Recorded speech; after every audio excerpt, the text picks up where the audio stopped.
আজকে শেয়ার করছি আমার মন গড়া একটা রেসিপি, কিন্তু ট্রাস্ট মি অসম্ভব মজার হয় খাবারটা খেতে। সেটা হচ্ছে বড় মাছ দিয়ে শাপলা। এখানে আমি কতগুলো কাতল মাছকে হলুদের গুঁড়া, মরিচের গুঁড়া, লবণ দিয়ে তেলে ভালো করে ভেজে নিয়েছি। এরপর একটা প্যানে আমি মাছ ভাজার তেলটা দিয়ে দিয়েছি কুচনো পেঁয়াজ, হলুদের গুঁড়া, মরিচের গুঁড়া, লবণ আর সামান্য আদা রসুন বাটা আর পানি দিয়ে মশলাটাকে পেস্ট করে নিয়েছি। আর এইভাবে নেওয়ার কারণ হচ্ছে, মানে নর্মালি করা হয় কি, আগে পাতিলটা গরম করা হয়, কুচনো পেঁয়াজ দেওয়া হয়, পেঁয়াজটা সফট হওয়ার পর অন্যান্য মশলা দেওয়া হয়।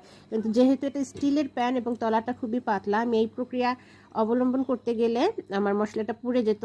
সো দ্যাটস ওয়াই আমি সমস্ত মশলা একসাথে মাখিয়ে কষিয়ে নিয়েছি। এরপর ফ্রিজে রাখা শাপলাগুলোকে আমি দিয়ে ভালো করে কষিয়ে নিয়ে দিয়ে দিয়েছি ঝোলের পানি, ভেজে রাখা মাছগুলো, আর দিয়ে দিয়েছি শুকনো খোলা তেলে গুঁড়ো করে রাখা ধনে এবং জিরার গুঁড়া।